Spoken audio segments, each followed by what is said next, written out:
The day I found out my brother Nolan sold my late father's watch was the day I realized family could betray you deeper than anyone else. I stared at the empty space on my dresser where Dad's vintage Rolex had sat for years, a hollowness spreading through my chest. After his sudden passing 3 years ago, that watch was all I had left of the man who worked himself to the bone to give us a better life. Elaine mentioned it yesterday while I was helping her get ready for bed, Ethan said, his voice tinged with concern as we made our rounds at Oakwood Nursing Home. She was rambling about missing things and Nolan's debt problems. I froze, the med cart feeling heavier in my hands. Gran must have been lucid during one of her rare moments of clarity, the bold truth she had likely voiced out of fear or misplaced trust.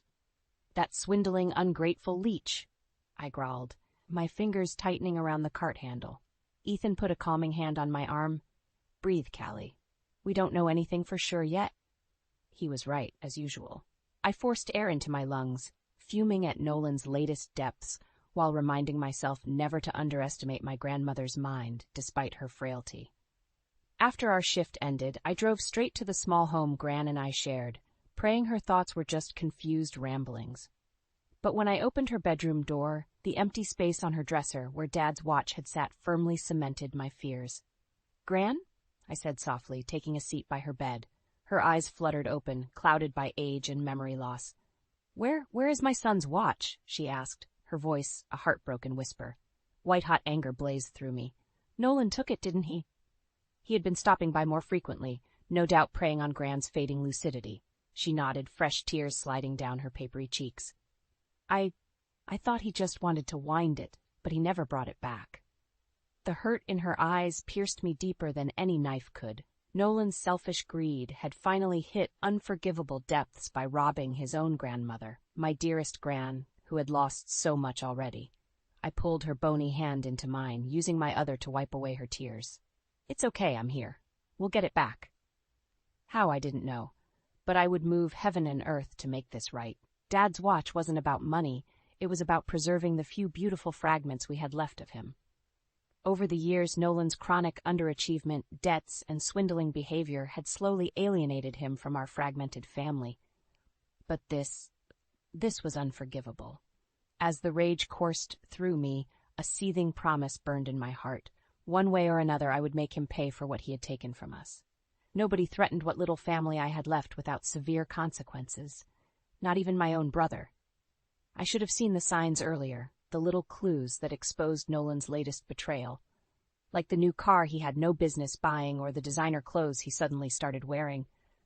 Overcompensating for his crumbling ego, no doubt. When he strolled into Gran's kitchen the next morning, reeking of expensive cologne, the anger came rushing back full force. Looking sharp, bro, I said through gritted teeth as he poured himself a coffee. Spend any of Gran's money on that new get-up? Nolan barely looked up, smirking into his mug. Don't know what you're talking about. Playing dumb doesn't suit you. I know what you did with Dad's watch. I slammed my hand down on the table, making his coffee slosh over the rim. And if you think for 1 second you're going to keep robbing Gran blind, you've got another thing coming. His eyes finally met mine, dark pits of selfishness and greed. That decrepit old woman doesn't even know what day it is. She has no idea what she signed over to me. My fists clenched, nails digging into my palms. What did you do? Let's just say Elaine's ample nest egg is about to become my ample nest egg. I fought back the urge to lunge across the table at him, knowing he'd relish the violence. Why should I be surprised? I spat out. The words integrity and honor have never been in your vocabulary. Don't give me that self-righteous bull, Callie. You may have been Mom and Dad's perfect little angel, but I always saw you for what you really were. A green-eyed teacher's pet, jealous of my talents. A mirthless laugh burst from my lips. Talents? You mean your talent for conning and stealing from those closest to you? Your talent for slithering around life, taking whatever you want without an ounce of remorse? Nolan drained his mug and stood, his face twisting into a sneer. At least I'm not wasting my life as a lowly nurse, waiting hand and foot on ungrateful has-beens at a third-rate nursing home. His words landed like a sucker punch to the gut. Everything I had dedicated my life to meant nothing to this man. Aunt Viv was right all those years ago. Nolan truly was a scorpion, loyal to nobody except himself. Something inside me hardened as I watched him turn and begin to walk away, whistling cheerfully. This wasn't over, not by a long shot. My own flesh and blood had become a festering cancer that needed to be cut out. "Don't think for 1 second this is done," I called out, my voice trembling but determined. "If you honestly believe I'll let you drain Gran's life away into your grubby, thieving hands, you don't know me at all." Nolan paused in the doorway, not even bothering to look back. "We'll see about that, sis. We'll see." As the door slammed in his wake, I felt sick to my core. So many years thinking family was the unbreakable tether, no matter how frayed and dysfunctional the strands became. But Nolan had finally severed that bond completely. Blinding fury warred with the shattered sense of loss and grief cutting through my heart. But I couldn't wallow in the ruins. Not yet. I had promised Gran to make this right, no matter what it took. Determined, I pulled out my phone and hit Ethan's number on speed dial. He answered on the second ring, ever my rock in the turbulent seas of life. "Ethan, we have a situation, and I'm going to need your help to take down Nolan, once and for all." Ethan showed up within the hour, his worried frown deepening when I relayed the whole sordid story. "How could he?" he muttered, shaking his head. "Stealing from his own grandmother, that's a new low, even for Nolan." "You're telling me." I raked a hand through my hair, feeling the knot of dread and anger pulsing in my gut. "I can't let him drain Gran's accounts and throw her into some dilapidated home just to fund his selfish habits. We won't let that happen." Ethan put a reassuring hand on my arm. His calm, steady presence was a balm against the raging turmoil inside me. "First things first, we need to get the full story from Elaine before Nolan comes sniffing around again." I nodded, suddenly bone-weary from the emotional upheaval, but resolute. "You're right, let's go." We found Gran in her favorite recliner, struggling to work a crochet needle. Her eyes lit up as we entered. "Oh, Callie, dear? And young Ethan, too. What a lovely surprise." Crouching down beside her, I gently took her trembling hands in mine. "Gran, we need to talk about Nolan and what he's done." She instantly grew agitated, her brow furrowing. "That terrible boy stole your father's priceless watch. I thought he just wanted to wind it, but he never returned it." My heart constricted at her desolate expression. I gathered her hands and held them against my chest. "I know, Gran, and I promise you, I will get it back, no matter what I have to do." "Oh, but there's more," she continued, her voice dropping to a whisper rife with fear. "More that wretched Nolan has taken." "What do you mean?" Ethan asked, his body tensing beside me. Gran's haunted gaze bounced between us. He said there were forms to sign. Legal documents regarding my finances and estate that would protect me. I was so confused, and he seemed so persuasive. The shards of ice crept up my spine. "You didn't," I choked out. "Please, Gran, tell me you didn't sign over control of your accounts and assets." Her watery eyes and trembling lips spoke the truth I dreaded. In a childlike voice she whimpered, "I'm so sorry, my dears. I fear I've made a terrible mistake." White-hot rage detonated in my chest as realization slammed into me like a freight train. That conniving snake had taken full legal advantage of Gran's fragile state, manipulating her into forfeiting everything over to his control. The money Dad had meticulously saved, the cozy house he'd bought for Gran after Mom's passing, all of it was now a blank check for Nolan's greed. That low-life, scamming piece of... My words disintegrated into an incoherent growl as I shot up from the floor, unable to be still. Ethan quickly moved to comfort Gran, who had dissolved into heartbroken sobs. Hey, we're going to fix this," he murmured, cradling her wizened face in his strong hands. "You didn't know what you were signing, Elaine. Nolan took full advantage, which makes this fraud. We can fight this." Fight it? At this point, I was ready to go nuclear. Yes, Nolan wouldn't see an inch of mercy or compromise from me, not after this grotesque violation of trust. He wanted to go scamming, exploitative war with his own family. So be it. I whipped around, nearly spitting fire. "We're taking him down, Ethan, and we're playing for keeps this time. Whatever it costs, whatever it takes, Nolan's not walking away from this." After consoling Gran and getting her settled in for the evening, Ethan and I regrouped in the living room. The atmosphere was charged, both of us practically vibrating with determination. "Okay, let's map this out," Ethan said, running a hand over his jaw. We know Nolan committed fraud by manipulating Elaine into signing over her assets. That's a legal battle we can take him on. I nodded, my mind already spinning with strategies. Agreed, but we can't rely solely on that. You know how slippery Nolan operates. Ethan's brow furrowed. You think he'll try to wriggle his way out of it? I'd stake my life on it. I started pacing, feeling the pent-up fury propelling me forward. He'll latch onto any technicality or legal loophole to maintain control. So what are you suggesting? Ethan asked warily. Taking the law into our own hands is a risky line to cross, Callie. I stopped and turned to him, determination blazing in my eyes. I'm talking about dismantling him from every angle until he has no choice but to crumble. This can't just be a legal battle. It needs to be psychological warfare. Ethan held my intense stare for a few heartbeats before giving a resolute nod. All right, let's do this then, but we do it smart and leave nothing to chance. No acting rashly or handing Nolan any more ammo than he already has. Relief washed over me, knowing he was fully on my side. With Ethan's strategic mind and ethical code, we'd crack Nolan's devious facade once and for all. First, we need to get Gran's paperwork and documentation in order. Every statement, deed, and contract she signed, I stated firmly. Then, we acquire rock-solid evidence of Nolan's coercion and manipulation tactics. Like witness testimony from anyone who's dealt with his shady side before, Ethan replied, catching my meaning. Build an undeniable record of his predatory patterns. Exactly. We take that comprehensive file to the authorities and loophole-proof legal route. I felt the first hints of a smile tug my lips. But not before we expose Nolan's moral bankruptcy to everyone, his employers, friends, business associates. Purge that trust fund brat's life of anyone enabling his grotesque ego. Ethan gave a low whistle. Going scorched earth on him. I like your thinking, Nurse Ratched. The old film reference made me chuckle despite the circumstances. Hey, you're the one who called this psychological warfare. I stepped closer, holding Ethan's steady gaze. We keep each other centered, okay? I can't let my hatred for Nolan consume me, not when Gran and doing the right thing has to remain the priority. He reached out, giving my arm a reassuring squeeze. You've got me in your corner. We're a team, remember? Nolan doesn't stand a chance against us. The fire in my chest burned hotter, this time with righteous conviction.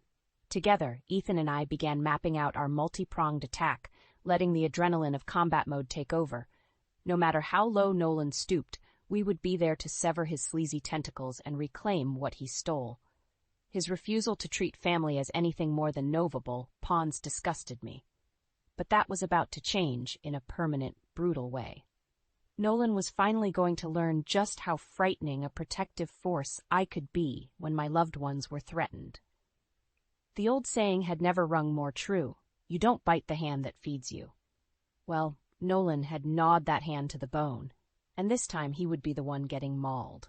Over the next few days, Ethan and I operated like seasoned interrogators, meticulously gathering every shred of paperwork and evidence we could from Gran's affairs. Bank statements, property deeds, legal contracts, we organized it all into an airtight master file. This is looking pretty ironclad, Ethan murmured, eyes scanning the stack of incriminating documents. There's a clear pattern of Nolan exploiting Elaine's vulnerability and state of mind. I felt a grim satisfaction watching the case against my scumbag brother take shape. Good, that reptile deserves to be backed into an inescapable corner after what he pulled. So what's our next move? Ethan asked, meeting my fiery gaze. This is damning stuff. But you know, Nolan will have his army of shady lawyers working angles we can't foresee. He was right.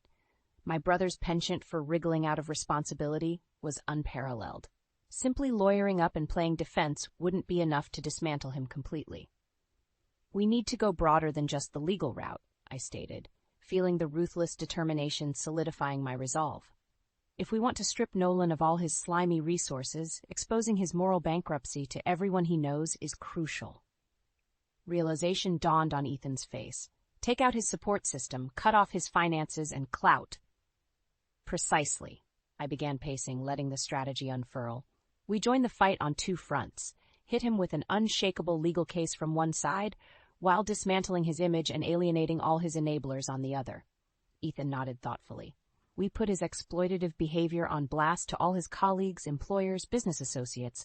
Watch as the cockroaches scatter when the light is shined on his true nature. Exactly. The fire blazed brighter in my chest. Nolan always did crave status and optics above all else. What better way to eviscerate that ego than reducing him to a leper in his precious social circles? A tiny smirk played across Ethan's lips. You're quite devious when you want to be, Callie Wilcox. It's kinda hot. I punched his arm, feeling lightheaded from the adrenaline spiking through me. Keep it professional, creep. We have a sleazeball to destroy. With our roadmap clearly outlined, Ethan and I went to work on the first phase, reaching out through every possible back channel to unite a coalition of Nolan's disgruntled former victims, colleagues, exes. The outpour of damning stories and testimonies about his underhanded dealings was staggering and utterly vindicating. It became shockingly clear how long of a trail of havoc Nolan had blazed throughout his life. So many lives disrupted, so much collateral damage, yet he never faced any consequences that stuck. Well, that was about to change. When we amassed what I considered to be an utterly demolishing dossier on Nolan's repugnant character and rap sheet, I made two very important calls. One to the district attorney's office regarding our legal case against him, and the other to the human resources director at Nolan's Tony investment firm in downtown Chicago. Within an hour, I received confirmation that a caseworker from Adult Protective Services would be stopping by Grand's to get a statement and request for an emergency order freezing Nolan's access to her finances. And by the end of the day, I had coordinated anonymously forwarding our entire employment file on Nolan to dozens of his colleagues, company higher-ups, business associates, and everyone else in his professional orbit. Phase 1 was officially underway. I could practically taste Nolan's misery already, as I imagined him having to lawyer up while watching his immaculate reputation get ruthlessly firebombed. But this was only a preview for how I planned to dismantle and crush him. After what he'd done to Gran and our family's legacy, Nolan didn't deserve a shred of mercy or leniency. As far as I was concerned, he was cancer that needed to be eradicated from our lives with extreme precision. Only then would I finally breathe free. The next few days were a dizzying blur of legal proceedings, mounting evidence, and the delicious implosion of Nolan's professional life. I eagerly awaited each new update from Ethan or the investigative team like a kid on Christmas morning. "You're not going to believe this one," Ethan said, sliding into the booth across from me at our usual diner. "I just got an email from Nolan's old supervisor at Goldman Sachs." I leaned in, hungry for any new morsels to feed my satisfied hunger. "Do tell." Apparently, right after we flooded their inboxes with the file, a review of Nolan's work history turned up some highly unethical and potentially illegal practices he was running. My eyes widened with glee. "You're kidding. Like what?" "A little financial advisor trick called churning," Ethan explained. "Basically executing excessive trades in client accounts to generate bigger commissions for himself." I gave a slow whistle. So not just screwing over family, but ripping off clients too? I'm starting to think depraved grifter was too kind a label for Nolan. Starting to? I already pegged him at industrialized supervillain. Ethan's expression darkened. "Listen to this. Apparently Goldman's now reviewing all client accounts Nolan managed for potential fraud and self-dealing." The gravity of how deep this was going hit me like a sledgehammer. "Wait, so he could actually be facing criminal charges?" Ethan nodded grimly. "If they can prove intent to defraud investors and unlawful profit? You betcha. We're talking serious prison time for multiple counts like embezzlement and corruption." A vindicated cackle burst from my chest. "Oh my God, Ethan. This is unbelievable." I pounded the table, unable to keep still in my euphoria. "We took down the great and powerful scumbag." "Hey, save some of that energy. We still have the civil case ahead regarding your grandmother's finances, remember?" Ethan said warningly, though I detected a hint of pride beneath his serious tone. "Nolan isn't out of the woods yet." I squeezed my eyes shut and let out a long, calming breath. Ethan was right, as usual. Best not to celebrate total victory prematurely in case Nolan managed to slither out of the financial crimes charges. We had to keep the pressure firmly applied. Besides, savoring his impending humiliation at the custody hearing would be pleasure enough for now. Sure enough, over the next 2 days, every news headline and media blog seemed to be rehashing Nolan's spectacular downfall from his investment firm. Apparently, our file hadn't just gotten him immediately terminated. It sparked a review uncovering an entire trail of misappropriated funds and likely racketeering activities spanning years. The delicious irony of how he had worked so hard curating a glamorous image as a wildly successful master of the universe was not lost on me. All it took was a few muckraking truth bombs to demolish that facade permanently. When the inevitable call came from Nolan, I didn't know whether to laugh or spit nails. "You conniving little bitch!" His gravelly voice was practically shaking with rage. "You're behind all this? Those lies about me at Goldman?" "Oh, they were lies? Were they?" I replied coolly, inspecting my nails. "Funny, the dozen or so clients looking to testify about your crooked dealings with their investment accounts don't seem to think so." There was a long pause, then Nolan sputtered, "You've gone too far this time, Callie." "Have I?" I drawled.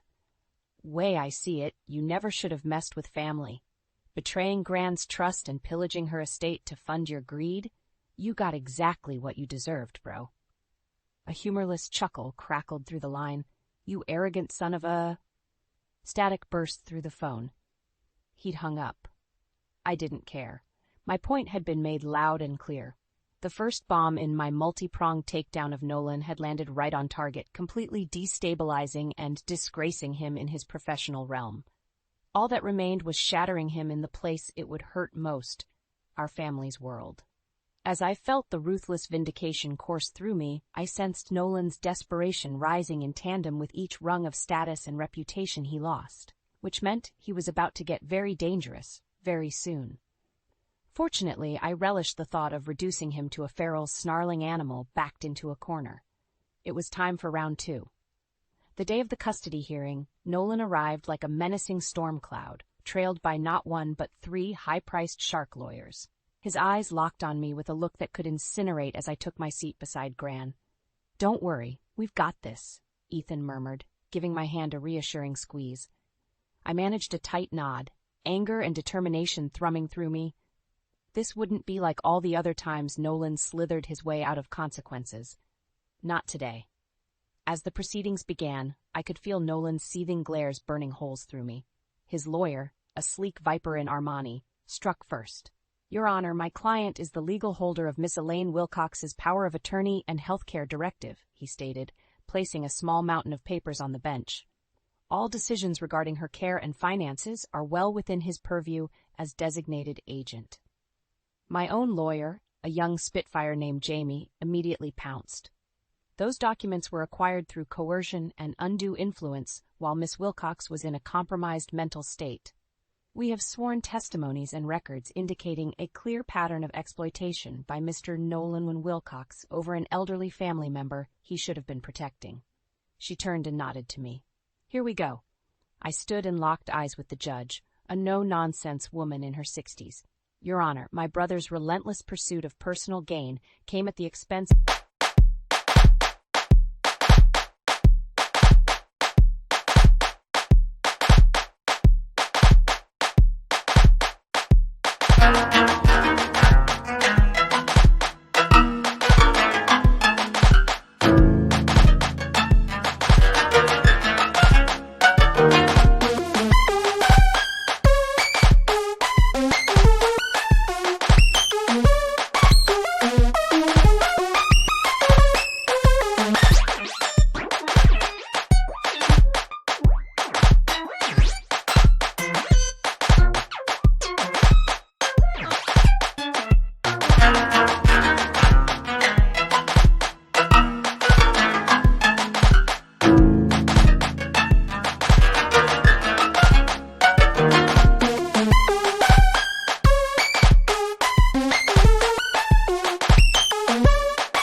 preying on our beloved grandmother's ailing mind after our parents' tragic deaths. I pulled out the weathered gold watch, Dad's treasured Rolex that started this whole crusade. He first demonstrated his crude disregard for our family by stealing this heirloom from Gran for a quick sale. Nolan shot up, his face mottled with rage. "You lying." "Sit down and be quiet, Mr. Wilcox," the judge barked, silencing him instantly. She fixed me with an intense stare. "Please continue, Miss Wilcox." Bolstered, I carried on like a force of nature. From there, he systematically manipulated and coerced Gran into transferring control of her entire estate and assets into his name. I locked scorching eyes with Nolan as I spoke the next words with relish, all to indulge his excessive spending habits and feed his addiction to living well beyond his means, by any corrupt means necessary. Jamie jumped in again, passing a thick dossier to the judge. "Your Honor, enclosed are documented incidents from Mr. Wilcox's banking, employment, and personal records, demonstrating a continuous and reprehensible pattern of fraud, exploitation, and downright criminal behavior." She pinned Nolan with a hard look. "We have more than sufficient evidence to not only remove his custodial rights over the protected party, but to pursue financial injury claims, potential criminal charges, and have him institutionally prohibited from acting as any person's legal guardian or executor." A deafening silence fell over the courtroom as the weight of the evidence and Jamie's words sank in. Something akin to fear finally flashed across Nolan's features as his lips moved wordlessly. The judge fixed him with a withering gaze. "Do you have anything to say for yourself, Mr. Wilcox?" For once, he seemed to find no easy words or smarmy reply, no weaselly exit to slither through. I watched in dark satisfaction as Gran's tormentor squirmed, undoubtedly seeing the walls close in around him for the first time. After years of exploiting and betraying with impunity, his reign of unchecked arrogance had finally met its reckoning. One by one, the judge reviewed each damning document, pausing occasionally to level Nolan with another scathing look over her glasses. The sweltering silence stretched until I thought it might combust. Finally, she set down the final paper with an insistent thud, fixing Nolan with a hardened glare that could cut diamonds. "In light of overwhelming evidence of fraud, coercion, financial exploitation, and severely disqualifying moral turpitude, I am summarily revoking your power of attorney over the affairs and assets of Elaine Wilcox, effective immediately."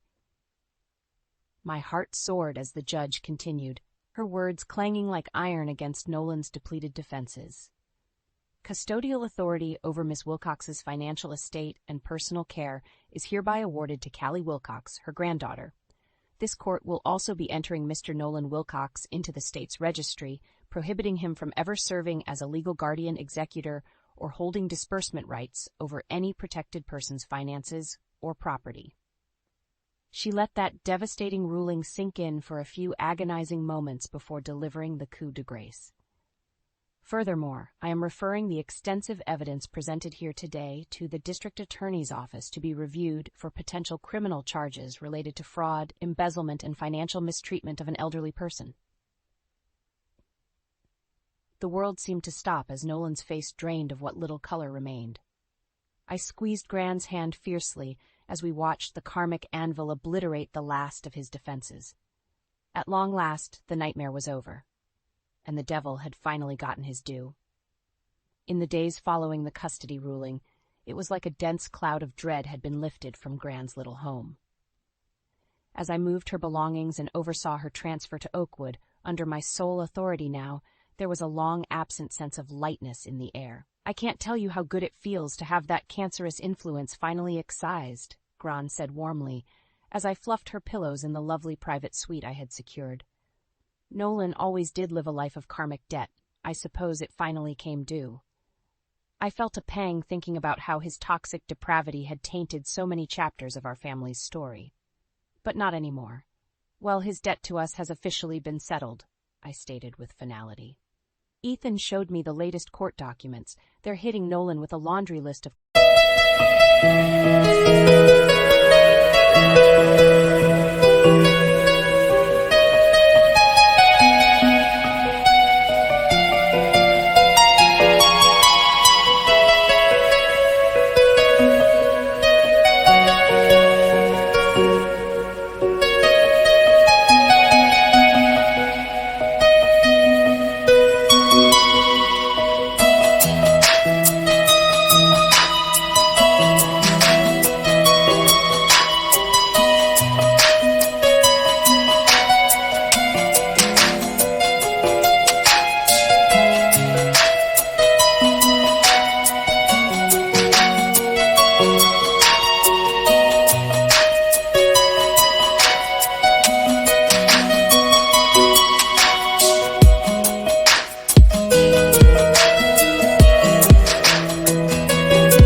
criminal fraud charges to go along with the civil penalties. Gran's eyes widened in surprise. Criminal charges? My goodness. I shook my head grimly. He brought this on himself, Gran. No more escaped consequences. He's going to be held accountable for his actions this time. Fully. Her wizened face softened with an almost pitying look. For a fleeting moment, it seemed like she might speak some words of saintly grace about seeing the good in people or forgiveness. But the shadow passed quickly. You're quite right, my dear. Some deeds are simply too poisonous to absolve easily. We settled into a comfortable quiet, taking solace in how the choking menace of Nolan's greed and exploitation had finally dissipated. Almost as if, on cue, there was a gentle rap at the door before Ethan peeked his head in. There are my two favorite ladies, he beamed, breezing in with his usual warm energy. Everything getting settled nicely in here? It's beautiful, Ethan, Gran replied, reaching out to pat his arm affectionately. Thanks to both of you, an old woman's fool fantasies of being thrown away are put to rest. I caught the tenderness passing between the two of them, as only Gran could. Despite her lucidity lapses, she could still read people's souls with uncanny empathy and wisdom. Well, this old woman deserves only the best, I said firmly, standing to usher Ethan aside for a private word. As I passed, Gran caught my hand and gave it a conspiratorial squeeze, her own silent message of approval. Out in the hall, I drew a steadying breath before meeting Ethan's eyes.